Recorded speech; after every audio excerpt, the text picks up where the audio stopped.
ನಮಸ್ಕಾರ. ವಿಕೆ ಡಿಜಿಟಲ್ ನ್ಯೂಸ್ಗೆ ಸ್ವಾಗತ.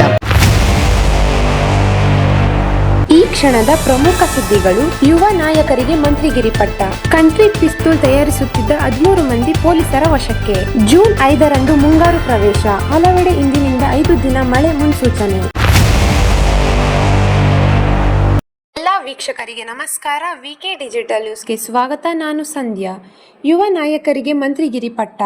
ರಾಜ್ಯದಲ್ಲಿ ಡಿಕೆ ಶಿವಕುಮಾರ್ ಅವರ ನೇತೃತ್ವದ ನೂತನ ಸಚಿವ ಸಂಪುಟ ರಚನೆಯ ಕಸರತ್ತು ಅಂತಿಮ ಘಟ್ಟಕ್ಕೆ ತಲುಪಿದೆ. ಹೈಕಮಾಂಡ್ ನಾಯಕರ ಸಮ್ಮುಖದಲ್ಲಿ ಮಹತ್ವದ ಸಭೆ ನಡೆಯಲಿದೆ. ಎಐಸಿಸಿ ಅಧ್ಯಕ್ಷ ಮಲ್ಲಿಕಾರ್ಜುನ್ ಖರ್ಗೆ ಅವರ ನೇತೃತ್ವದಲ್ಲಿ ಅವರ ಅಧಿಕೃತ ನಿವಾಸದಲ್ಲಿ ಈ ಸಭೆ ನಡೆದಿದೆ. ಸಭೆಯಲ್ಲಿ ಕಾಂಗ್ರೆಸ್ ಅಗ್ರ ನಾಯಕ ರಾಹುಲ್ ಗಾಂಧಿ, ಪಕ್ಷದ ಸಂಘಟನಾ ಪ್ರಧಾನ ಕಾರ್ಯದರ್ಶಿ ಕೆಸಿ ವೇಣುಗೋಪಾಲ್, ರಾಜ್ಯ ಉಸ್ತುವಾರಿ ರಣದೀಪ್ ಸಿಂಗ್ ಸುರ್ಜೇವಾಲಾ ಸೇರಿದಂತೆ ಸಿದ್ದರಾಮಯ್ಯ ಹಾಗೂ ಡಿಕೆ ಶಿವಕುಮಾರ್ ಭಾಗಿಯಾಗಿದ್ದರು. ಸಂಪುಟದಲ್ಲಿ ಹಳೆ ಬೇರು ಹೊಸ ಚಿಗುರು ಫಾರ್ಮುಲಾ ಅನ್ವಯಿಸಲು ಹೈಕಮಾಂಡ್ ಗಂಭೀರ ಚಿಂತನೆ ನಡೆಸಿದೆ. ಇದರಂತೆ ಅನುಭವಿ ಹಿರಿಯ ನಾಯಕರ ಜೊತೆಗೆ ಯುವ ಮತ್ತು ಹೊಸ ಮುಖಗಳಿಗೂ ಹೆಚ್ಚಿನ ಆದ್ಯತೆ ಸಿಗಲಿದೆ. ಸುಮಾರು 8ರಿಂದ 10 ಹೊಸ ಶಾಸಕರಿಗೆ ಈ ಬಾರಿ ಮಂತ್ರಿ ಭಾಗ್ಯ ಒಲಿಯುವ ಸಾಧ್ಯತೆ ಇದ್ದು, ಎಷ್ಟು ಯುವ ಮುಖಗಳಿಗೆ ಹೈಕಮಾಂಡ್ ಮಣೆ ಹಾಕಲಿದೆ ಎಂಬುದು ಕಾದು ನೋಡಬೇಕಿದೆ. ಈಗಾಗಲೇ ತಿಳಿದಿರುವಂತೆ ಹೈಕಮಾಂಡ್ 2 ಹಂತಗಳಲ್ಲಿ ಸಂಪುಟ ರಚನೆ ಮಾಡಲು ಕರಡು ಸಿದ್ಧಪಡಿಸಿದೆ ಎನ್ನಲಾಗಿದೆ. ಮೊದಲ ಹಂತದಲ್ಲಿ ಕೇವಲ 8ರಿಂದ 12 ಪ್ರಮುಖ ಶಾಸಕರು ಮಾತ್ರ ಸಚಿವರಾಗಿ ಪ್ರಮಾಣ ವಚನ ಸ್ವೀಕರಿಸಿದ್ದಾರೆ ಎಂದು ಕೇಳಿಬಂದಿದೆ. ಮುಂಬರುವ ವಿಧಾನ ಪರಿಷತ್ ಹಾಗೂ ವಿಧಾನಸಭೆ ಚುನಾವಣೆಗಳು ಮುಗಿದ ನಂತರ ಬಾಕಿ ಉಳಿದಿರುವ ಸ್ಥಾನಗಳನ್ನು ಭರ್ತಿ ಮಾಡುವ ಮೂಲಕ 2ನೇ ಹಂತದಲ್ಲಿ ಸಂಪುಟ ವಿಸ್ತರಣೆ ಮಾಡಲು ವರಿಷ್ಠರು ಲೆಕ್ಕಾಚಾರ ಹಾಕಿದ್ದಾರೆ ಎನ್ನಲಾಗುತ್ತಿದೆ. ಕಂಟ್ರಿ ಪಿಸ್ತೂಲ್ ತಯಾರಿಸುತ್ತಿದ್ದ 13 ಮಂದಿ ಪೊಲೀಸರ ವಶಕ್ಕೆ. ಗಡಿ ಜಿಲ್ಲೆ ಬೆಳಗಾವಿಯಲ್ಲಿ ಕಂಟ್ರಿ ಪಿಸ್ತೂಲ್ ತಯಾರಿಸುತ್ತಿದ್ದ 13 ಆರೋಪಿಗಳ ಗ್ಯಾಂಗ್ ಒಂದನ್ನು ಪೊಲೀಸರು ವಶಕ್ಕೆ ಪಡೆದಿದ್ದಾರೆ. ಆರೋಪಿಗಳಾದ ಮಾರುತಿ ಸುತಾರ, ಸೋಮನಾಥ ಚೌಗಾಲೆ, ಸಂತೋಷ್ ನಾಯಕ, ಮಾರುತಿ ಗುಡದ್ಯಾಗೋಳ, ಬಾಳು ನಾಯಕ, ಲಕ್ಷ್ಮಣ ಗುಜನಾಳ, ಬಸವರಾಜ್ ಸಲೋಟಗಿ, ಬಸವಂತ ಯರಮಾಳಕರ, ಲಕ್ಷ್ಮಣ ಗುರವ, ಮರಿಯಪ್ಪ ನಾಯಕ, ವಿಶ್ವನಾಥ್ ದೇಸಾಯಿ ಬಂಧಿತರು. ಬೆಳಗಾವಿ ಜಿಲ್ಲೆಯ ಖಾನಾಪುರ ತಾಲೂಕಿನಲ್ಲಿ ನಡೆದಿದ್ದ ಕೊಲೆ ಕೇಸ್ನ ತನಿಖೆ ನಡೆಸುತ್ತಿದ್ದ ವೇಳೆ ಪೊಲೀಸರಿಗೆ ಕಂಟ್ರಿ ಪಿಸ್ತೂಲ್ನಿಂದ ಕೊಲೆ ಮಾಡಿರುವುದು ಕಂಡುಬಂದಿದೆ.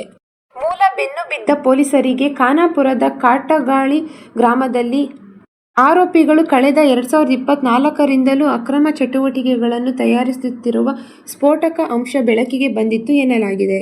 ಆರೋಪಿ Maruti single loaded, double loaded country pistol ತಯಾರಿಸುತ್ತಿದ್ದು, ಇವುಗಳ ತಯಾರಿಕೆಗೆ ಆರೋಪಿ ಮರಿಯಪ್ಪ ನಾಯಕ ಹಣ ಕೊಡುತ್ತಿದ್ದ. ಇನ್ನೋರ್ವ ಆರೋಪಿ ವಿಶ್ವನಾಥ್ ದೇಸಾಯಿ ಬಂದೂಕಿನ ಬಿಡಿ ಭಾಗಗಳನ್ನು ಪೂರೈಸುತ್ತಿದ್ದ.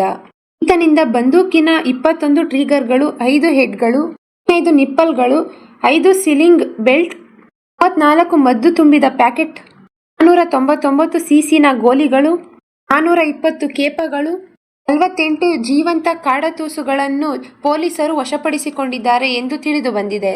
ಪೊಲೀಸರು ಈಗಾಗಲೇ 13 ಆರೋಪಿಗಳನ್ನು ಅರೆಸ್ಟ್ ಮಾಡಿದ್ದು, ಬೆಳಗಾವಿ ಜಿಲ್ಲೆಯ ಖಾನಾಪುರ ಪೊಲೀಸ್ ಠಾಣೆಯಲ್ಲಿ ಪ್ರಕರಣ ದಾಖಲಾಗಿದೆ ಎಂದು ವರದಿಗಳು ತಿಳಿಸಿವೆ. ಜೂನ್ 5ರಂದು ಮುಂಗಾರು ಪ್ರವೇಶ. ಹಲವೆಡೆ ಇಂದಿನಿಂದ 5 ದಿನ ಮಳೆ ಮುನ್ಸೂಚನೆ. ಜೂನ್ 5ರಂದು ಮುಂಗಾರು ರಾಜ್ಯಕ್ಕೆ ಪ್ರವೇಶಿಸಲಿದೆ ಎಂದು ಹವಾಮಾನ ಇಲಾಖೆ ಮುನ್ಸೂಚನೆ ನೀಡಿದೆ.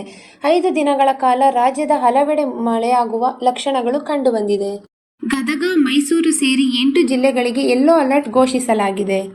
ಜೂನ್ 3ರಂದು ಬೆಂಗಳೂರಿನಲ್ಲಿ ಸಾಧಾರಣ ಮಳೆಯಾಗುವ ಸಾಧ್ಯತೆ ಇದೆ ಎಂದು ಇಲಾಖೆ ಮುನ್ಸೂಚನೆ ನೀಡಿದ್ದು, ರಾಜ್ಯದ ಕರಾವಳಿ ಜಿಲ್ಲೆಯಲ್ಲಿ ಜೂನ್ 3ರಿಂದ ಜೂನ್ 5ರವರೆಗೆ ಹಾಗೂ ಒಳನಾಡು ಜಿಲ್ಲೆಗಳಲ್ಲಿ ಜೂನ್ 1ರಿಂದ 4ರವರೆಗೆ 1 ಅಥವಾ 2 ಸ್ಥಳಗಳಲ್ಲಿ ಭಾರಿ ಮಳೆಯಾಗುವ ಸಾಧ್ಯತೆ ಇದೆ ಎಂದು ಹವಾಮಾನ ಇಲಾಖೆ ವರದಿಯನ್ನು ತಿಳಿಸಿವೆ. ಕರಾವಳಿಯಲ್ಲಿ ಜೂನ್ 3ರಿಂದ 5ರವರೆಗೆ ಭಾರಿ ಮಳೆ ಮುನ್ಸೂಚನೆ. ಕರಾವಳಿ ಜಿಲ್ಲೆಯಲ್ಲಿ ಜೂನ್ 3ರಿಂದ ಜೂನ್ 5ರವರೆಗೆ ಹಾಗೂ ಒಳನಾಡು ಜಿಲ್ಲೆಯಲ್ಲಿ ಜೂನ್ 1ರಿಂದ 4ರವರೆಗೆ 1 ಅಥವಾ 2 ಸ್ಥಳಗಳಲ್ಲಿ ಭಾರಿ ಮಳೆಯಾಗುವ ಸಾಧ್ಯತೆ ಇದೆ ಎಂದು ಹವಾಮಾನ ಇಲಾಖೆ ಮಾಹಿತಿ ನೀಡಿದೆ. ಇಂದಿನಿಂದ ಜೂನ್ 4ರವರೆಗೆ ಗಾಳಿ ಸಹಿತ ಮಳೆಯಾಗಲಿದೆ. ಜೂನ್ 5ರಂದು ಜಿಲ್ಲೆಯ ಬಹುತೇಕ ಭಾಗಗಳಲ್ಲಿ ಮಳೆಯಾಗುವ ಸೂಚನೆ ನೀಡಲಾಗಿದೆ. ಜಲಸಾಹಸ ಕ್ರೀಡೆಗಳಿಗೆ ನಿರ್ಬಂಧ. ಉತ್ತರ ಕನ್ನಡ ಜಿಲ್ಲಾಧಿಕಾರಿ ಆದೇಶ. ಉತ್ತರ ಕನ್ನಡ ಜಿಲ್ಲೆಯ ಕರಾವಳಿ ಭಾಗದ ಕಾರವಾರ, ಅಂಕೋಲ, ಕುಮಟಾ, ಹೊನ್ನಾವರ, ಭಟ್ಕಳ ಭಾಗದಲ್ಲಿ ಹಾಗೂ ಮಲೆನಾಡು ಭಾಗದ ದಾಂಡೇಲಿ ಭಾಗದಲ್ಲಿ ಎಲ್ಲ ರೀತಿಯ ಜಲಸಾಹಸ ಕ್ರೀಡೆಗಳಿಗೆ ನಿರ್ಬಂಧ ವಿಧಿಸಿ ಜಿಲ್ಲಾಧಿಕಾರಿ ಲಕ್ಷ್ಮೀಪ್ರಿಯಾ ಆದೇಶ ಮಾಡಿದ್ದಾರೆ. ಜೂನ್ 1ರಿಂದ ಜಾರಿಗೆ ಬರುವಂತೆ ಮಳೆ ಮುಗಿಯುವವರೆಗೆ ಈ ಆದೇಶ ಇರಲಿದ್ದು, ಕಡಲ ತೀರಗಳಿಗೂ ಸಹ ಪ್ರವಾಸಿಗರಿಗೆ ನಿರ್ಬಂಧ ಇರಲಿದೆ. ಇದು ಈವರೆಗಿನ ಸುದ್ದಿಗಳು. ಮತ್ತಷ್ಟು ಸುದ್ದಿಗಳಿಗಾಗಿ ನೋಡ್ತಾ ಇರಿ ವಿಕೆ ಡಿಜಿಟಲ್ ನ್ಯೂಸ್. ವೀಕ್ಷಕರೇ, ವಿಕೆ ಡಿಜಿಟಲ್ ನ್ಯೂಸ್ ಯೂಟ್ಯೂಬ್ ಚಾನಲ್ ಅನ್ನು ಲೈಕ್ ಮಾಡಿ, ಸಬ್ಸ್ಕ್ರೈಬ್ ಮಾಡಿ ಮತ್ತು ಹೆಚ್ಚಿನ ಜನರಿಗೆ ಶೇರ್ ಮಾಡಿ.